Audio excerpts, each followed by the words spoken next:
ये कहानी है मेघा भार्गव की, एक ऐसी लड़की जिसे जिंदगी ने सब कुछ दिया, लेकिन उसको मालूम है कि उसकी महफूज दुनिया के बाहर एक ऐसा भारत है जिसके बारे में वो बहुत कम जानती है। इसीलिए वो चल पड़ी है बड़ी जोश से उसी भारत को महसूस करने और हो सके तो अपनाने। उसके साथ चल पड़े हैं cameraman Rahul Sikka, sound recordist Charulata Dasgupta, production manager Faisal Rashid, spot boy captain और पांडुरंग, दूसरों के लिए ड्राइवर मगर मेघा के लिए भाव।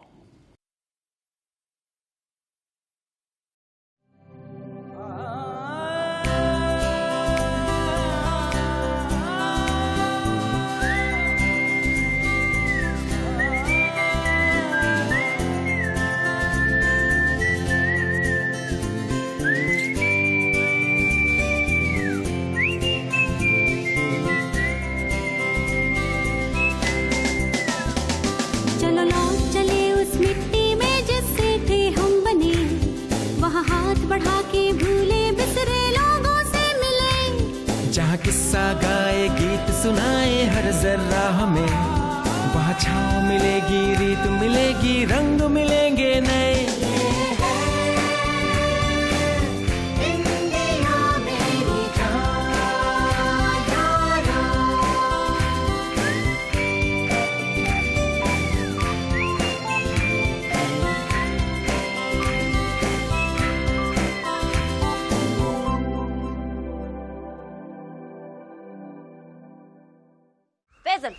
What's happening? मैं सुबह से राहुल सर को ढूंढ रहा हूँ, वो मिल ही नहीं रहे।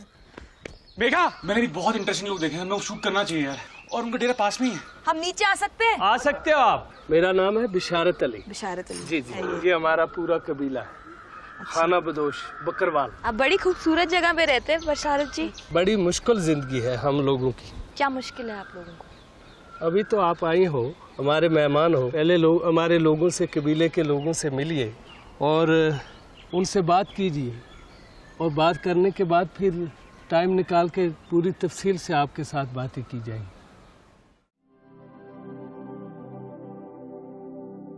ये हमारी ज़मीन है और ये पहाड़, ये जंगल, ये हरे मैदान, ये हमारी ज़िंदगी है। इन्हीं पहाड़ों में, इन्हीं जंगलों में और इन्हीं सेहत अफजा मकामों पे हम रहते हैं।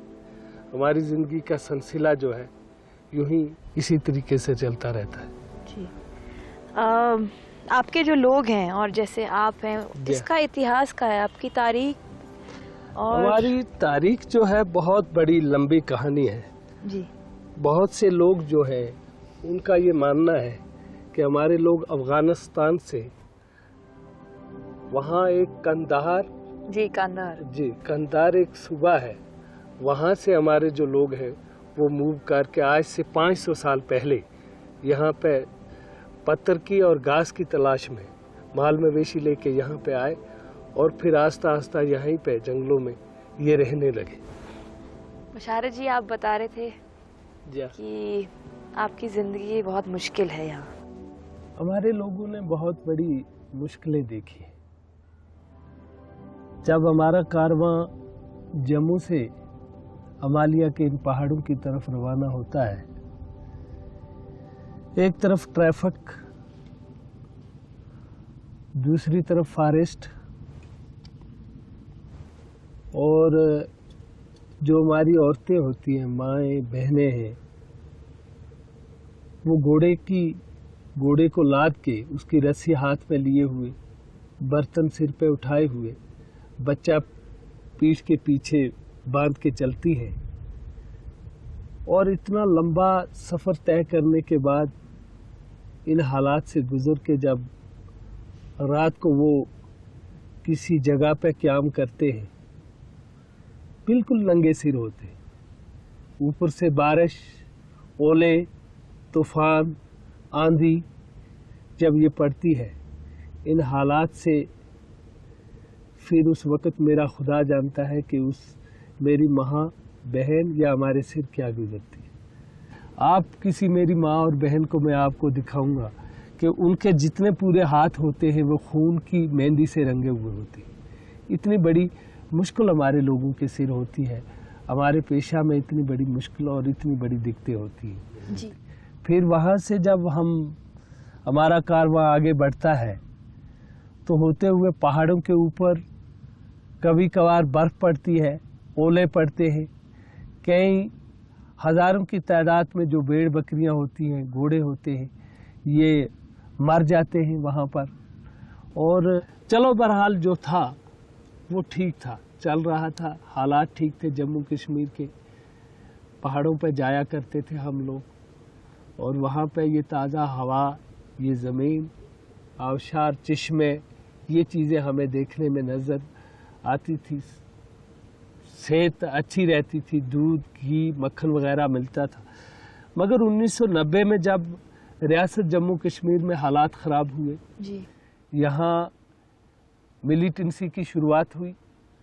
उस वक़्त रियासत जम्मू कश्मीर में सबसे ज़्यादा अगर कोई मुतासर रियासत जम्मू कश्मीर में हुआ है तो वो वाहिद एक बकरवाल कौम है जिसे मिलिटेंसी की वजह से रियासत जम्मू कश्मीर में मुतासर होना पड़ा है। उस वक्त एग्जैक्टली क्या हो रहा था? कितना उस वक्त जो सिचुएशन थी वो कितनी बुरी थी? मार तो पड़ती थी दोनों साइड से।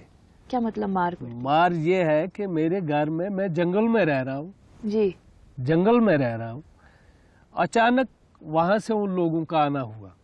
एक मिलिटेंट बंदूक निकाली, गले पे रखी, निकालो भाई खाना। और जंगल में एक अकेला आदमी बैठा हुआ है, उसका डेरा है, वो कैसे इनकार कर सकता है? कभी नहीं इनकार कर सकता है। शहर में जाके अगर किसी के गले पे रखेंगे वो देने के लिए तैयार है। ये तो जंगल की बात है, मैं अकेला हूँ, मेरे खानदान के लोग अकेले हैं, मेरे पास कोई सिक्योरिटी नहीं, डिफेंस नहीं। बंदूक निकाली, गले पे रखी, खाना तो देना है, खाना नहीं दोगे तो मरोगे। खाना दे दिया, मजबूरी थी, बंदूक रखी और वो चला गए। पीछे से फोर्स वाले आ गए, हाँ भाई आप उनके सपोर्टर हो, आपने खाना खिलाया। उन्होंने लाठियों के साथ मार मार के बुरी हालत कर दी। अब दोनों तरफ से खाना ना दे तब भी मार गए, खाना दे दिया तो तब भी मार गए। दोनों तरफ से चक्की में पीसेंगे, बचने का तो कोई सवाल ही नहीं पैदा हो सकता है। वहां कैसे कोई बच पाएगा? मेरी जगह आप होती, आपने भी यही करना था, कोई भी होता उसने यही करना था। जी। मैं आपको बताऊं, ये कौम वो कौम है जिसने आज तक कभी भीख नहीं मांगी। और आज आप जाके बड़े बड़े शहरों में देखिए, बाजारों में देखिए कि हमारी माएँ, हमारी बहनें, हमारी बच्चियां भीख मांगने पर मजबूर हो चुकी हैं। वो इसलिए कि रियासत जम्मू कश्मीर के हालात ने, मिलिटेंसी ने इन लोगों को इतने स्टेज पे ला खड़ा किया है और इतनी जुल्म की चक्की में हमारे लोगों को पीसा गया कि हमारे लोगों के हाथ से वो जो एक जरिया आमदनी भेड़ बकरियों का जो पेशा था वो बिल्कुल ख़त्म हो गया कुछ लोगों का। और जिसकी वजह से आज ये लोग कोई जरिया आमदनी नहीं, भीख मांगने पे शहरों में जाके मजबूर हो चुके हैं।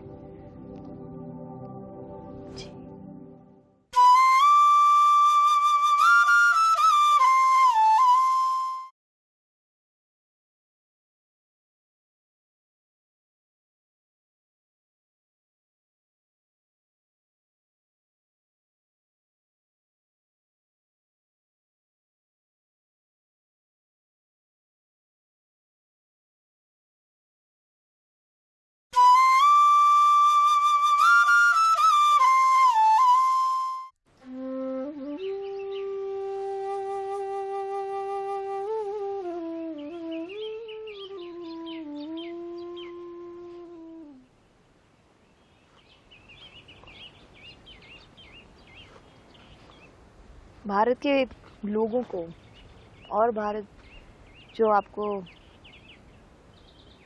देख रहा होगा जी हमारे शो के जरिए, उनसे कुछ बोलना चाहेंगे आप? हाँ, क्या? ज़रूर एक बात कहूँगा कि दुनिया में इंसान वही जिंदा है जिसके पास प्यार है। अगर जिसके पास प्यार नहीं वो इंसान नहीं। इंसानियत सबसे बड़ा मज़हब इंसान का इंसानियत है, और हर इंसान को अपने अंदर इंसानियत का एक जज्बा पैदा करना चाहिए। नफरत की जितनी दीवारें हैं, मज़हब, कौमियत, ज़ात पात, फ़िरका परस्ती, दहशतगर्दी, ये सब दीवारें हमें मिटा के हमें आपस में मिलजुल के इस किस्म का एक प्यार मोहब्बत कायम करना चाहिए जो हमेशा इंसान यहाँ हो और याद रहे, और यहाँ से चले जाने के बाद भी दुनिया जिसे याद करती रहे। वही मोहब्बत सबसे बड़ा इंसान का खजाना है। इसको बरकरार रखिए। इसको हमेशा बरकरार रखिए।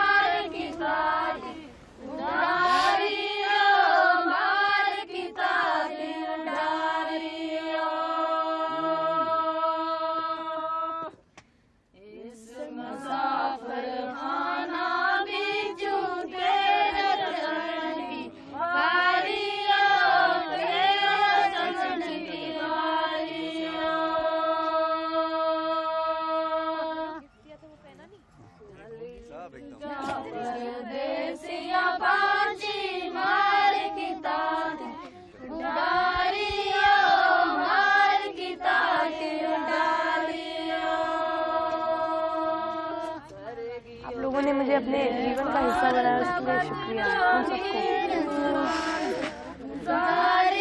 मैं आऊंगी वापस पक्का। Thank you.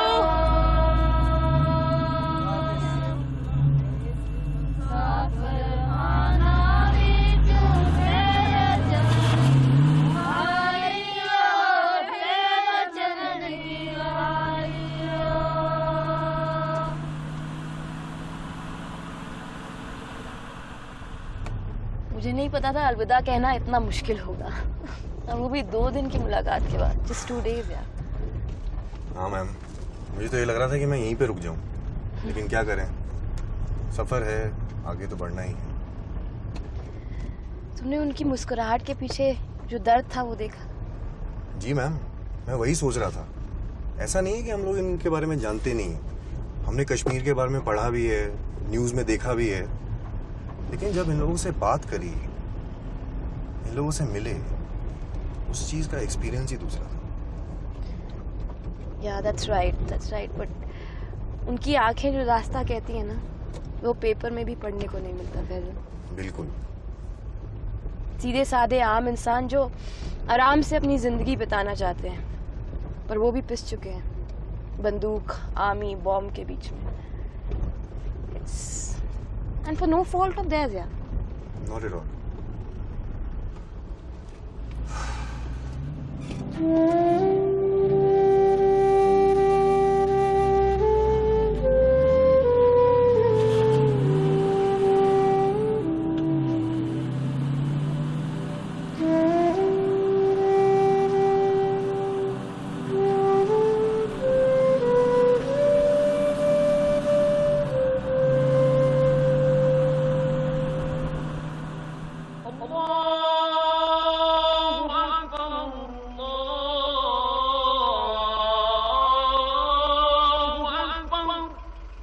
वाह फैजल, तुमने अपनी नमाज की?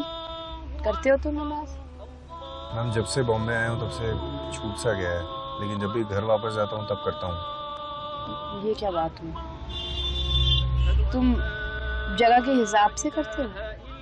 नहीं, बॉम्बे में कभी करने का टाइम ही नहीं मिल पाता। पर हमारे ऑफिस में तो एक प्रेयर रूम है।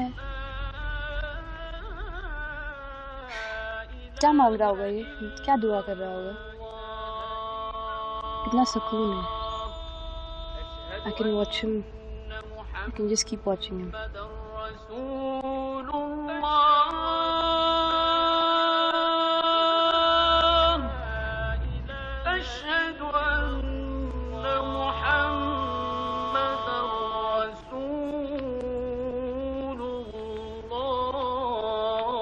बाबा, आप नमाज पढ़ रहे थे ना? आपको देख के बड़ा सुकून मिला मुझे। आप नमाज पढ़ रहे थे ना? आपको देख के मुझे सुकून मिला। अच्छा, तो तभी मैं आपको देख रही थी कब से। चलो ठीक है। क्या मांगा आपने? मैं रब को मांगा खैर और क्या, सेहत और सलामती और ईमान, और क्या मांगना है। जिंदगी के इतना ही आराम होना चाहिए, राहत बस।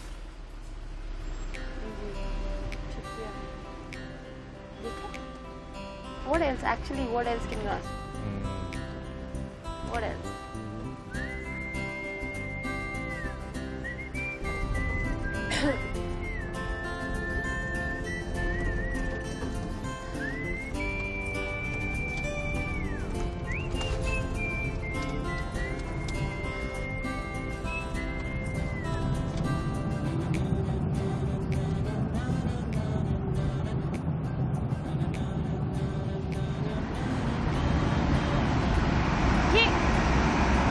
Faisal, what is this? Ma'am, Jawahar tunnel. हाँ, 2.5 किलोमीटर लंबी I can't सुरंग। see. Oh my God! एकदम से ऐसा लगता है कि पहाड़ के अंदर घुस गए। ऐसा नहीं लग रहा जैसे मेट्रो में जा रहे हो? Oh my God! I'm feeling so claustrophobic. It's so एकदम खुले में से एकदम अंदर। Wow! बहुत सही है यार। सही है ना? क्या टनल है यार। यहाँ पे कोई फंस जाएगा तो टनल में? वाट लगी फिर तो। 2.5 किलोमीटर भाग के जाना पड़ेगा आगे। तो यहाँ पे खड़े रहोगे तो डर लगेगा। 100 तो नहीं। पांडु भाई को यहाँ पे छोड़ देते। पांडु भाई डर तो नहीं लग रहा? नहीं देखना, इमरजेंसी एग्जिट है। इमरजेंसी टेलीफोन भी है। वाह यार, सही बनाया।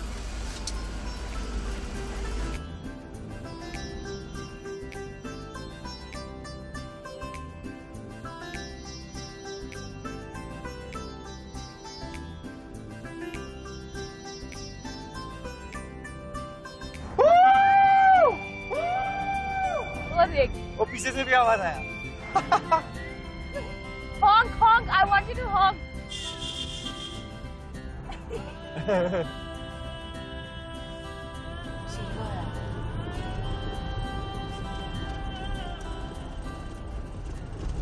ये तो पूरा टेरेन ही बदल गया। देखो क्या लिखा है सामने। Welcome to Kashmir valley. Kashmir valley is here. Yes. सही बनाया। कैप्टन, यार मेघा कहाँ है? गाड़ी नहीं दिख रही है। वो हमें छोड़ के वापस तो नहीं चली गई?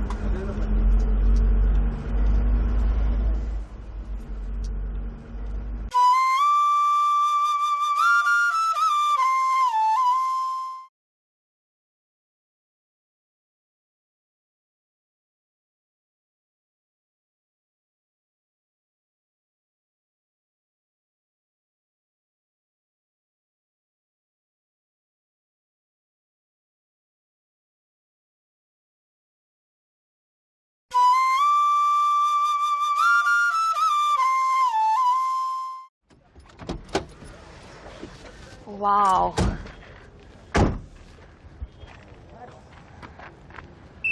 Just look at this place, yeah.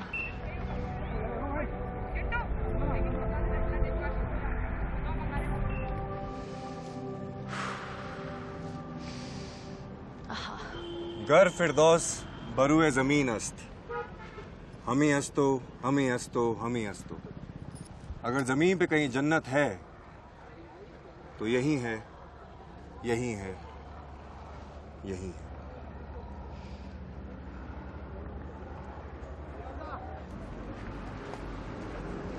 So pretty. Thanks for stopping, Faisal. Thanks for being late, यार।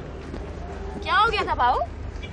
कुछ नहीं, वो आपकी गाड़ी छोटी है ना, झट से निकल जाती है, हमारी बड़ी है। अच्छा, देखा, श्रीनगर में ना एक रॉक बैंड है। I think it's called immersion. सारे यंगस्टर्स है उसमें। हम उनसे मिल सकते हैं एक बार? कांटेक्ट है उनका? फैसल, एक बार इंटरनेट पे चेक करेगा। इमर्जन रॉक बैंड है श्रीनगर में। काम आ गया ना मेरा डब्बा। तुम्हें लगता है इन पे हम एक स्टोरी कर पाएंगे? I think it be good यार। ये आइडिया आया कैसे तुम्हें? कुछ नहीं यार, मुझे सिर्फ लगा कि जहाँ पे इतना टेंशन और डर का माहौल है वहाँ पे म्यूजिक नहीं हो, ये सब हो नहीं सकता। बात करना चाहिए ना? डेफिनेटली।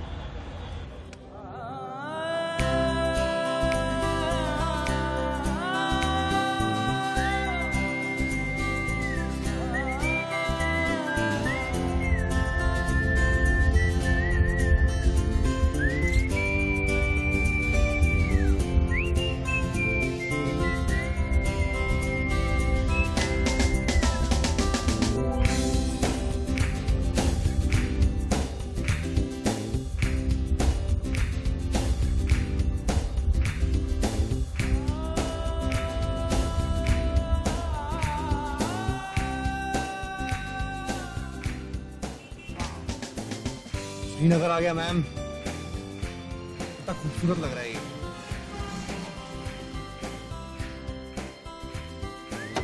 वैसे चल। Wow, so pretty। वाह मैम, Yes। मैंने एक डिसीजन अपने आप ले लिया है, आप मना मत करिएगा। क्या डिसीजन? मैम, हमारे यहाँ पे जो रहने का बंदोबस्त था मैंने होटल में किया ही नहीं है। फिर कहाँ किया? हाउस बोट में। वैसे महंगा होगा यार। नहीं मैम, एकदम बजट में। और मैम, आप कश्मीर आए तो हाउस बोट में ना रहें तो ऐसा तो हो नहीं सकता, तो इसलिए मैंने वहाँ पे अरेंजमेंट कर दिया। आप बुरा मत मानिए। It's okay। मजा आएगा।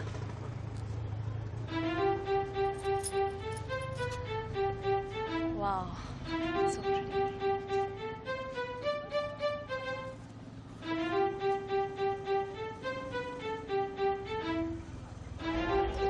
हाँ।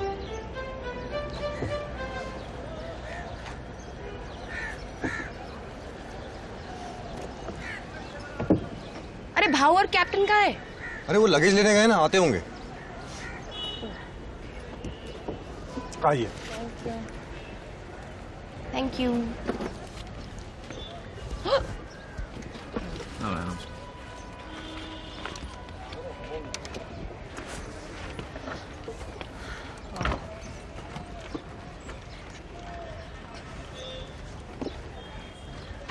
Thank you. जी ये आपकी हाउस बोट है? जी। ठीक है, तो हम आप वहाँ जाइए ओके। और आप लोग आपके लिए वो बोट। आपका नाम? शुक्रिया। याकूब। मेरा नाम Faisal. Nice to meet you. Charulata. Megha. Nice to meet you. चलिए। Thank you. वाह यार,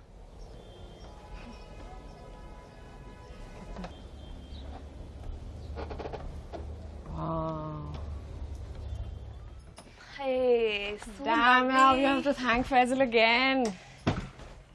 फैजल, शुक्रिया आपका। This boy is doing a good सुभान अल्लाह, job. सुभान अल्लाह, सुभान अल्लाह। फैजल यार बहुत सही है यार। कमाल है ना? हाँ यार, इमेजिन लोग पानी पे रहते हैं यार।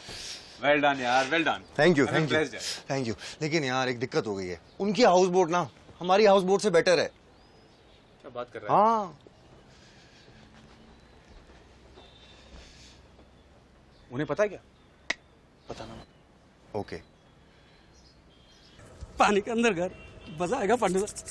ये कितना गहरा होगा? ये जितना 8-10 फीट होगा। मैं सिर्फ 6 फीट हूँ।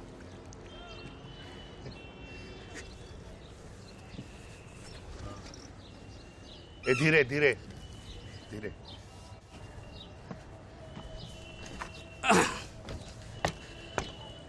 भैया दूसरा रास्ता नहीं है? दो बैग दो।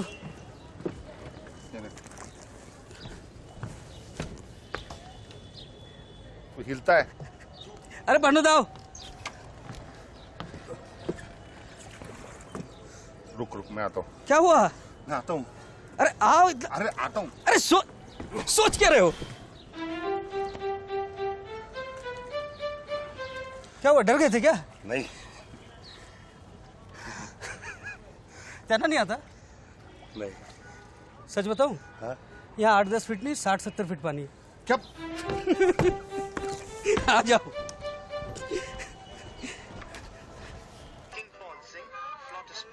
फैजल, हमारी अगली स्टोरी ना इसी बैंड के ऊपर होगी। और मैम सुना है कि इस बैंड के हर एक मेंबर के साथ कोई ना कोई हादसा जरूर हुआ है। I'll keep that in mind।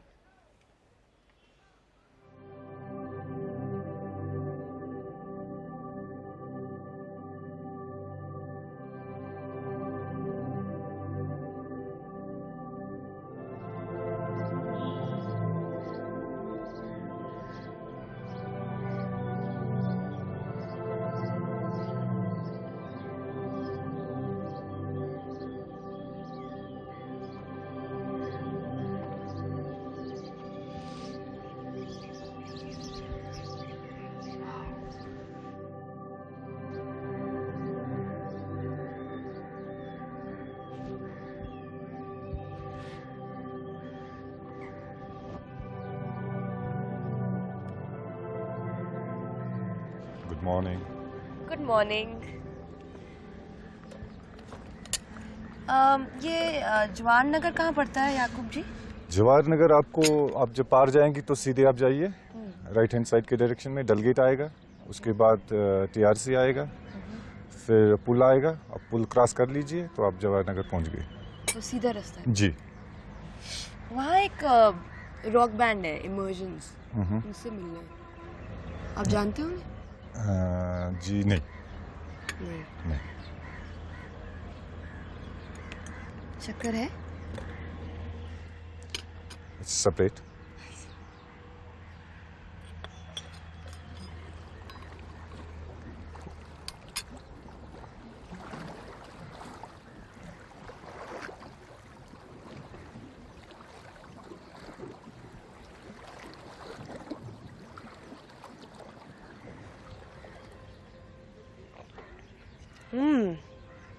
बहुत बढ़िया।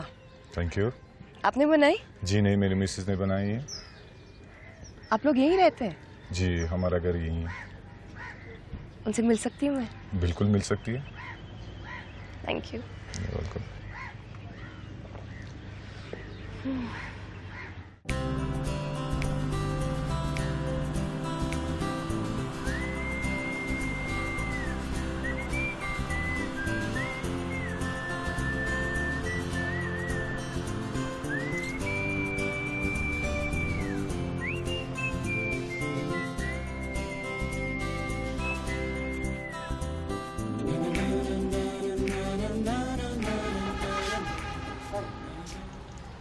Hi, how are you? Amit. Hi, Megha.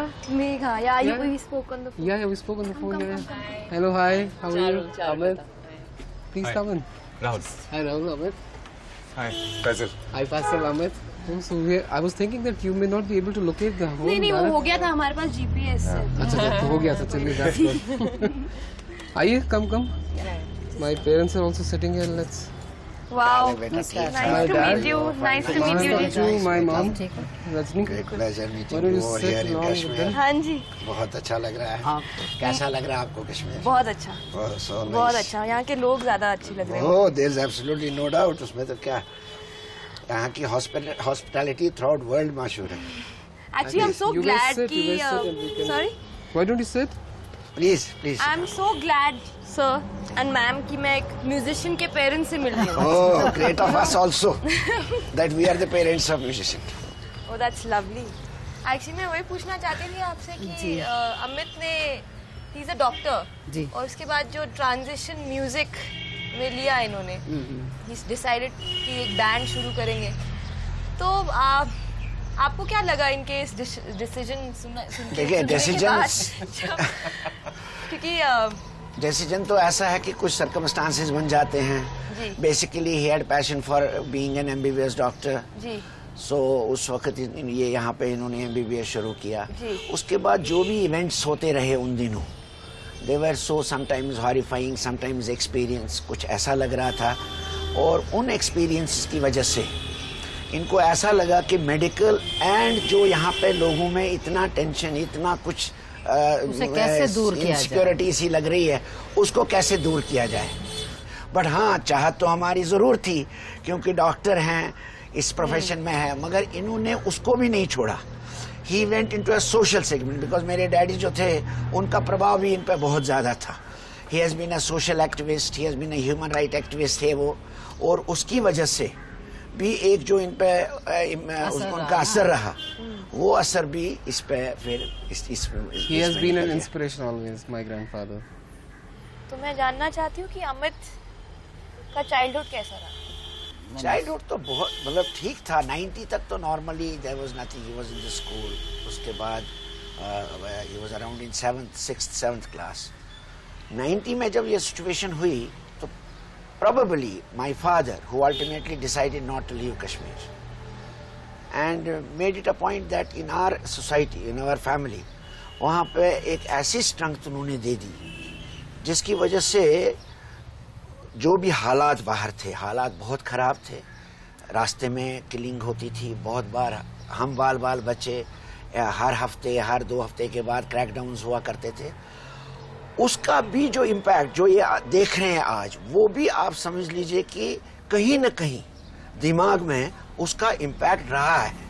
अब मैं भी बच्चा होने के नाते शायद उसने उस वक्त उस चीज को इतना रियलाइज नहीं किया होगा, मगर सबकॉन्शियस माइंड ने उसको, जब भी मतलब मेडिकल कॉलेज से निकला और during the medical college also, ये आहिस्ता आहिस्ता उभरने लगा। और उस उभरने की वजह से जो भी अच्छा, और इनके ग्रैंडफादर की जब असैसिनेशन हुई 92 में, तो उसका भी बहुत बड़ा इम्पैक्ट इन पे पड़ा। मगर स्ट्रेंथ ऐसी थी कि जब माय फादर सेड इन 1990 कि नहीं जाना है, तो 92 में जब मेरे फादर के साथ ऐसा हुआ तो सबों ने कहा देखो अब तुम्हारे साथ भी ऐसा हुआ। तो उस वक्त हमारी फैमिली ने डिसाइड किया कि नहीं, अगर हम आ जाएंगे तो फिर हम, जो मेरे फादर ने कहा था 90 में नहीं निकलना है, ये हमारा होमलैंड है, ये हमारा घर है, ये हमारी जमीन है, तो अगर आज हम जाएंगे तो सब लोग कहेंगे कि जब हादसा अपने साथ हुआ तो तब ये रियलाइज कर गए, पहले हमारे साथ होता था तो हम मतलब उस वक्त इनको परवाह नहीं थी, उस वक्त ये ऐसे ही मतलब बोलते थे। तो everybody in Kashmir has suffered. और आज क्यों लोग पीस चाहते हैं? क्यों? क्योंकि सबों ने ये चीजें देखी। तो इस डिप्रेशन से निकल और मैं तेरे साथ चल गा, फिर घूम, जो भी तेरे साथ चलना चाहता है चल मेरे साथ। इतना इसका बचपन निकला है।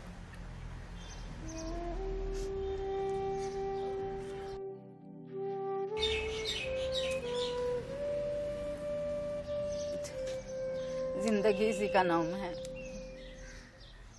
आज तो चलो खुशी हो रही है, ये बच्चा कम से कम उससे निकल आया।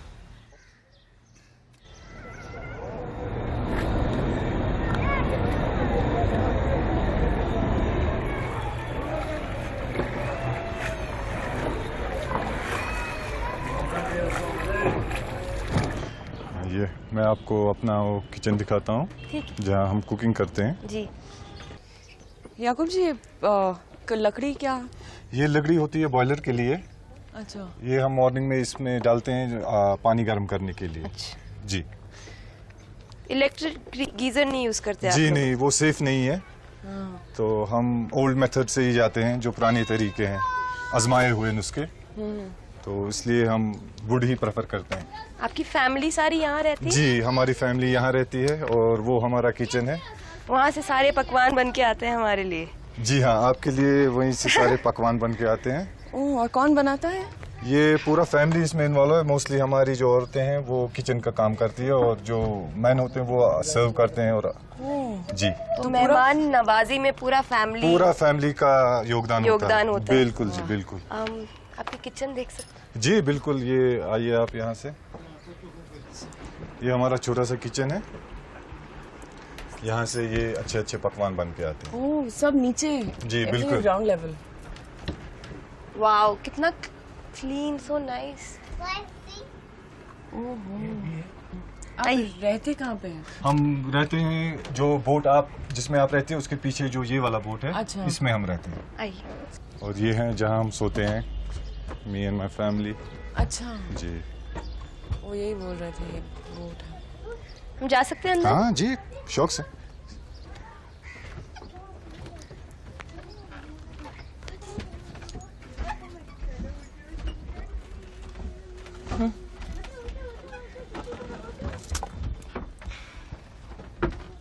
आइए आइए, अंदर आइए। ये मेरी मिसेस। सलाम वालेकुम। तो यहाँ हम बैठते हैं, खाते हैं, सोते हैं, एवरीथिंग। और हमारा छोटी सी दुनिया। इसके बहुत से रूम होते हैं। ये अंदर जी, रहते हैं? करीब 1 2 3 4 5 6 रूम इसके। ओह। इसीलिए तो पूरी फैमिली आ जाती है इसमें। वाह। याकूब जी, मिलिटेंसी के टाइम टूरिज्म इफेक्ट हुआ था? इट वाज लाइक सब जीरो था, कुछ भी नहीं था, कोई चलता आता जाता नहीं था। जो भी हाउस बोट से सारे बंद थे, बिल्कुल बंद, कोई टूरिस्ट नहीं, कुछ नहीं। तो उस वक्त कैसे मेंटेन किया था आपने? बहुत जो कुछ जमा था या जो कुछ चीजें हमारे पास थी वही बेच के गुजारा कर लिया। करीब 15-14 साल वैसे ही गुजारा किया। 15-14 साल जी। आपको उस वक्त लगा था कि कभी भी वापस टूरिस्ट आएंगे कश्मीर? वेल, उम्मीद तो हमेशा थी कि जब भी मतलब हालात ठीक होंगे टूरिस्ट तो आएंगे ही आएंगे, क्योंकि ये इतना जमीन का स्वर्ग कहलाता है।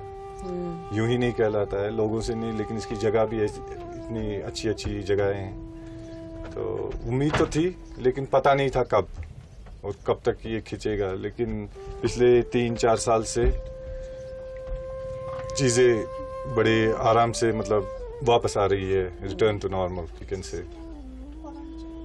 जब ये लल पीरियड था तब भी आपने नहीं सोचा कि छोड़ के कुछ और करें?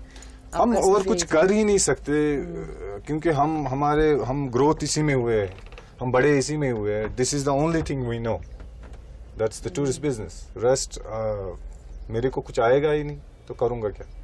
ऑफिस में तो मैं काम कर नहीं सकता because I am not that educated, and बाकी जानता तो यही हूँ। और इसी पे मतलब वेट करना था, इंतजार ही हमारे लिए था कि कब हालात ठीक हो जाएंगे, कब टूरिस्ट आएंगे, कब मैं अपना बिजनेस फिर से स्टार्ट करूंगा। तो ये साल अच्छा रहा है।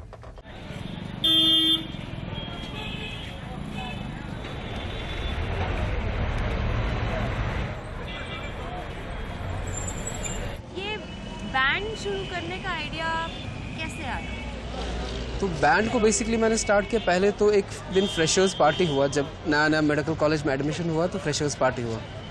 तो फ्रेशर्स पार्टी में मैंने देखा कि जितने भी डॉक्टर्स थे सब इतने उबे हुए थे, लाइक किसी का भी चेहरा स्माइलिंग नहीं था। तो मैं अपनी जगह सोचा कि अगर डॉक्टर ऐसे तो पेशेंट्स का क्या हाल होगा। सो उस फ्रेशर्स पार्टी में हमने पहली बार एक म्यूज़िकल प्रोग्राम किया, जिसमें मेरी मुलाकात कुछ नए आर्टिस्ट से through common friends and things हुई। एंड बिलीव मी, उस दिन एवरीवन वाज गिविंग इतनी दुआएं आफ्टर द प्रोग्राम कि अमित यार इतना मज़ा कभी नहीं आया पिछले इतने सालों में। सो वहाँ मुझे क्लिक हुआ कि म्यूज़िक एक ऐसी चीज़ है जिसकी न तो लैंग्वेज है, न कोई रिलीजन है, न कोई बाउंड्री है। और अगर किसी भी सिचुएशन में आपको लोगों तक पहुँचना है तो म्यूज़िक एक ऐसी चीज़ है जिसमें एक तो आप अपना एक्सप्रेशन भी दे सकते हैं, और उसमें जब आप डूबेंगे तो उस डूबने से जो ट्रांसपेरेंसी है, that was one of the reasons we named the band Immersions. वही मैं पूछने वाली थी, वो नाम कहाँ से आया? ये basically you know, if you have to do anything in life you have to immerse in that, आपको उसमें पूरा डूबना है। सो वहाँ से ये शुरू हुआ कि अगर बैंड बनाते हैं तो इमर्शन होना चाहिए, और अगर हम डूबे तो डूबे इंसानियत के दरिया में, इंसानियत के सागर में, और उसमें you have a Hindu, you have a Muslim, you have a Sikh, you have a Christian, and when you combine all, उससे जो एक खूबसूरती आती है और आपका एक दायरा काफ़ी बढ़ जाता है। बिकॉज जब आप एज एन आर्टिस्ट कोई चीज़ एक्सप्लेन करते हैं तो उसमें हिपोक्रेसी नहीं होती, उसमें आपका एक्सप्रेशन होता है। और मुझे लगता है कि कोई भी इंसान इस दुनिया में हो, चाहे किसी भी रिलीजन से, किसी भी रीजन से, at the end of the day उसका दिल है, और अगर आप इमोशनली उस तक पहुँचे, दैट्स इट।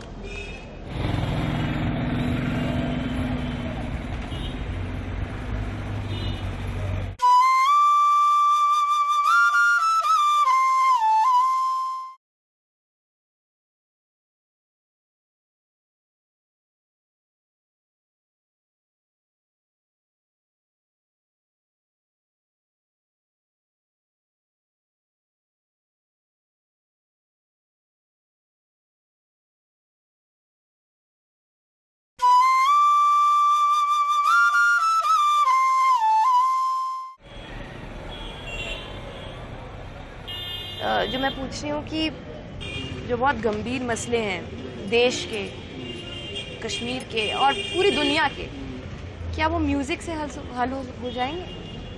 आपको लगता है कि हमारे मसले पॉलिटिशियंस कभी हल करेंगे? मुझे ज़्यादा आइडिया अगर नहीं मुझे है। बोला जाए दो में से चूज करना, तो मुझे लगता है शायद म्यूजिक करेगा हल, पॉलिटिशियंस नहीं। क्योंकि देखिए, anything which is appealing to human heart, because music, as I told you, कोई हिपोक्रेसी नहीं है म्यूजिक। मतलब यहाँ पे भी चूँकि 10-15 साल का गैप था जहाँ पॉजिटिविटी की कोई पिक्चर ही नहीं थी, सब नेगेटिविटी।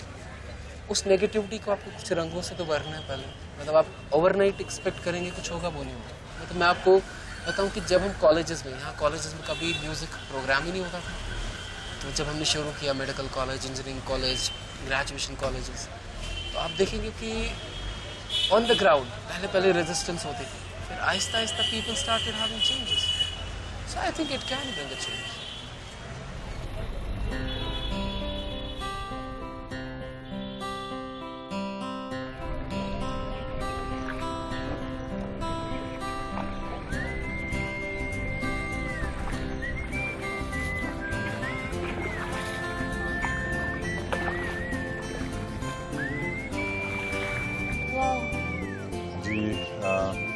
ये हमारी दुनिया है पानी में. तो जितने भी ये आप देख रहे हैं दुकान भी पानी में ही है, सारे शोरूम भी पानी में ही है. यही है वो मार्केट? मार्केट आगे है, यहाँ से स्टार्ट होती है लेकिन आगे और है. वाह, कितने अच्छे खिलौने. क्या है ये काम? ये सारे स्टैचूज बनाते हैं, हाउस बोट्स बनाते हैं, जानवर, एनिमल्स, हाथी, घोड़े, सब हाथ से बनता है. और यहाँ ये हमारा बोट यार्ड है. अच्छा, यहाँ जी, यहाँ ये छोटे छोटे शिकारे यहीं बनते हैं. ये जो वर्क है, जो कपड़ों पे काम करा हुआ है इधर, जी, इसे क्या कहते हैं? ये इसको हम बोलते हैं क्रिवल. ये क्रिवल का काम होता है. ये पर्दे, बेड कवर्स, ये कॉटन पे ये बनाते हैं, बड़ा ही ड्यूरेबल रहता है.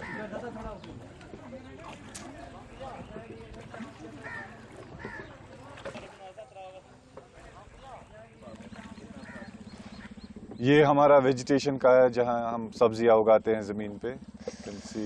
वाह यार, काम कर रहा है. ये सारा, ये देखिए पम्पकिन का भी तैयार हो रहा है. यहाँ से पूरा ये सारा यहाँ एरिया ही है जहाँ वेजिटेबल्स ग्रो होते हैं. पानी कितना अच्छा ठंडा है.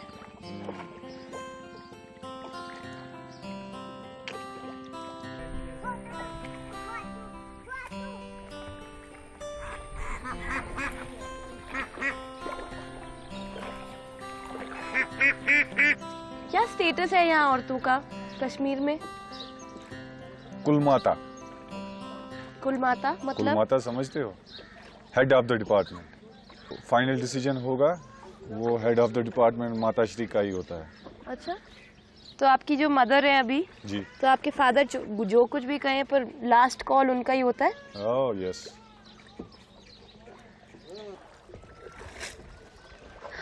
Open lake. या वो स्विमिंग बोट्स वहाँ पे आप देख सकती है स्ट्रेट. कितना अच्छा है यहाँ, कितनी शांति है. बहुत. मैं कल बता रही थी ना आपको कि हम एक बैंड से मिलने जा रहे हैं जी, जिसमें सारे जो मेंबर्स हैं यंग जी, कश्मीर के जी, नौजवान लोग हैं जी. वो म्यूजिक के साथ जो दरारें बन चुकी हैं ना लोगों के बीच जो दरारें बन चुकी हैं उनको भरने की कोशिश कर रहे हैं. जी, वो बोलते हैं ना कि music is the best medicine. If the body is sick you take the medicine. Okay, if the soul is sick you need to have the dose of music. वो आपकी आत्मा को ताज़ा करती है और यही है म्यूजिक. आपके लाइफ में म्यूजिक का क्या रोल है? मेरे लाइफ में म्यूजिक का ऐसा रोल है जैसे स्कूल में बच्चे का टीचर होता है. तो जो म्यूजिक है, म्यूजिक से मुझे बहुत, मतलब मेरी लाइफ की आप कह सकते हैं कि डायरेक्शन मिली.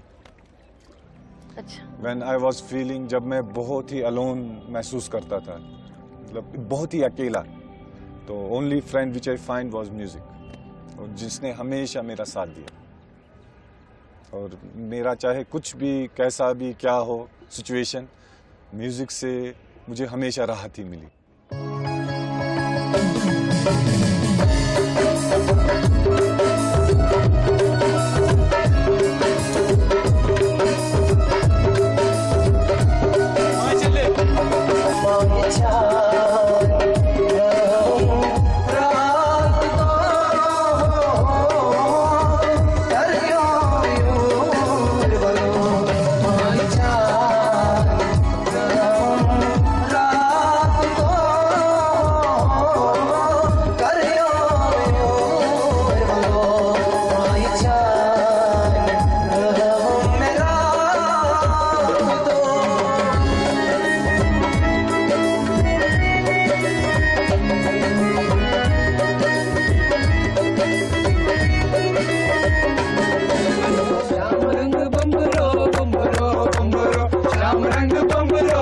छुट्टियों